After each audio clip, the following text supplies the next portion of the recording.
Antonio, how much are you looking forward to a first Scottish Premiership game with VAR tomorrow? Yeah, I mean, there are positive and negative things, I think. I don't think too much about it, to be honest, because I made already the experience to play with VAR, also in the domestic league. So at the end, I think it's like on 50-50. It sometimes helps you, sometimes you're not having the advantage. So I just try to focus on my game, to not being offside, and then try to score. We bring it in mid-season. Who knows? Your goal against Livingston on the first day of the season maybe would have counted with VAR. You play Livingston tomorrow. Are you comfortable with that, bringing it in during the season? Yeah, I mean, we got the meeting before the season, so we knew that it will happen now or later. So I mean, as I said, this goal was maybe disallowed. The next one, where I maybe was offside in one game was allowed. So now we will have maybe the justice now from the referees. They will see maybe more things, or maybe it will help them, or not. But it's nothing new for us, so it doesn't care so much. I was going to say, you guys have experienced it in European competition. Is it maybe more of a sort of learning curve for the other teams? Maybe, maybe also in some duels or some situations they will maybe think or maybe react or act otherwise. But I think all in all, it's now long enough in the football, so everybody knows what is expected. You've played with it before, Antonio. Do you think it favours the strikers more as a striker, or do you think it might favour defenders more? I don't know. I think both sides. I had one situation, for example, in Croatia. I scored with the shoulder. In the 19th minute, and it was 0-0 for the win. At the end they said it was a handball, so you never can say if it helps for me or for them, so I think in both ways it's equal. Okay, and Livingston tomorrow, you already played them, as we said, opening game of the season, tough game. What are you expecting?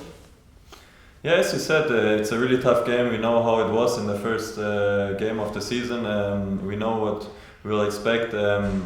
It's a tough team. Try to stay compact. They really they have a really hate in the team. So they try to play their style of football. But of course, we tomorrow play at home at Ibrox with our fans in our back. We want to impress, to win again, and just to continue the way we have in the league. You talk about impressing the fans. At the full-time whistle on Wednesday night, there were a few boos. We spoke to the manager and Scott right after the game. They said they could understand the boos. Do you understand that? And how, as players, do you think tomorrow you can go about changing that? Is it just about winning? Is it about winning with a certain style, scoring a lot of goals? What do you think? I mean, of course, the fans have the right to show their opinion, and I also understand them, accept them. I'm a really positive guy, so I always want positive vibes and positive energy, and I know what our fans can give us with the power, with the energy. This is rarely nowadays in football, but this is what we want. We just want to give the energy on the pitch, and we know then what energy they will give us. But it's always a thing about the common thing, like all together to show what Rangers is, and I think we having good results right now, and we have to win, and this is the most important thing. And sometimes you win better, sometimes like with a better side, sometimes not, but the most important things are the 3 points, and this is what counts at the end. But of course we always want to have them in our back and to impress. What do you think's not quite working performance-wise, and why do you think that is? I mean, as I said, I never look for the bad things. I always look for the positive things. So we won. That's the thing. That's the most important thing. Sometimes you have bad performances. Sometimes you have better performances, and that's why I don't think we just have to look for what is maybe the fault, what things we're doing bad. I just look for the things we're doing good. I think is it 13 goals you've scored so far across all competitions. Do you set yourself a target in terms of what you might be able to get as the season progresses and ends?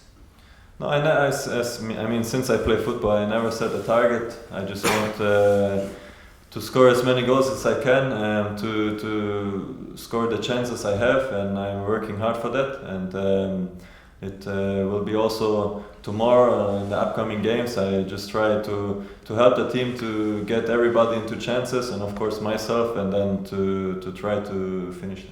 What did it mean to you? Obviously, Alfredo Morelos was such a big player here, but you pretty much kept him out of the team. What did that do for you and your confidence levels, obviously, when you were scoring goals?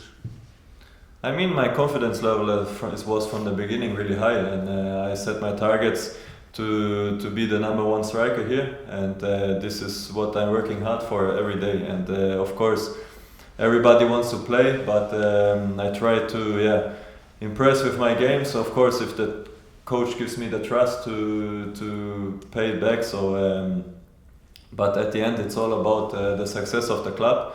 Of course, I'm just a part of that, and I try to do what I came for, to do it in the best way, and I just try to continue now like that. The manager has said before that he would be interested in seeing you and Alfredo play together, perhaps. Is that something you would like to see? I mean, we have a good relation. At the end, of course, the coach decides how he wants to play. There, I don't have too much influence on, of course, so we'll see. It's, of course, always a matter of the situation, and then we'll see in the future maybe how it will be, who will play, or if we play together. Antonio, you're playing Livingston tomorrow. They're a side very hard working, very compact. What are the key things for Rangers to do tomorrow in terms of overcoming a side who will come with a low block and try to frustrate you? Yeah, I mean, we have to dominate with our possession to make the game fast, to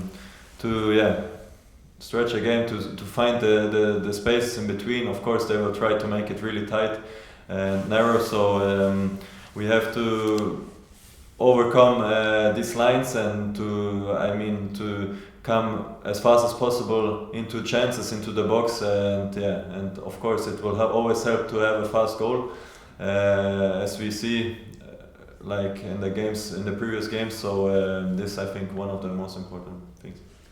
Antonio, on Wednesday, obviously you didn't play.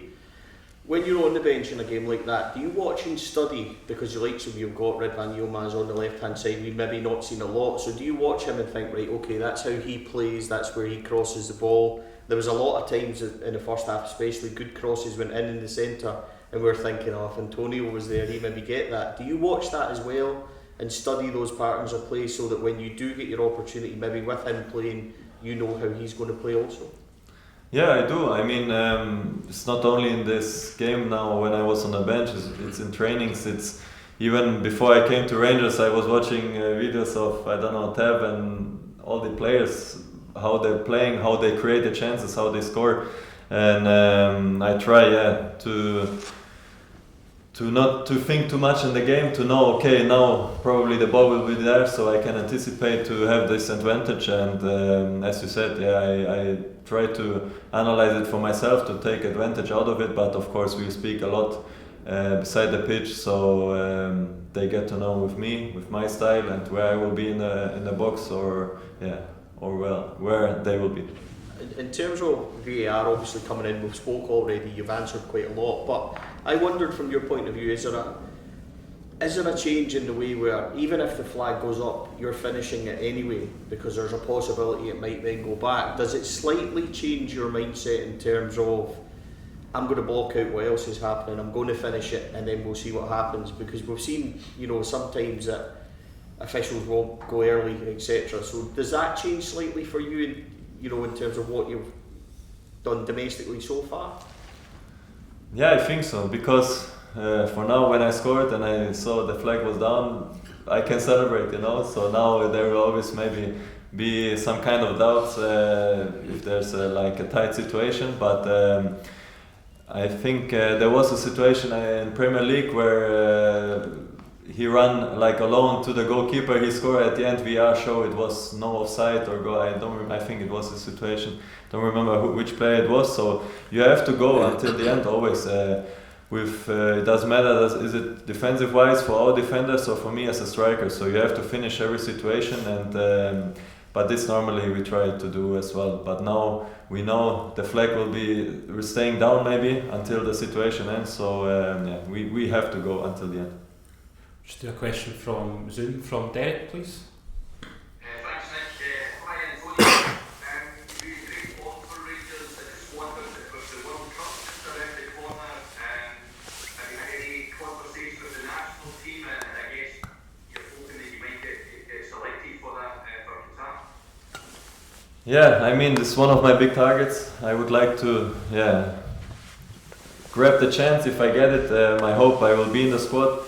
For now, I didn't have a conversation with the coach, but of course you are always there with the assistant coaches and like in touch and the analysts. So we'll see. I think in 10 days will be like the big announcement. Now it's like the bigger squad who was announced, but they don't publish it for now. So I just try to continue the same way. Now we have some couple of games left. It's on me. I did a big part for now to show the coach and the coach of the national team that I want to be there, and I just can perform, and then he has to decide. Thanks, guys. If we stop recording and we'll do some questions for the daily guys. Guys,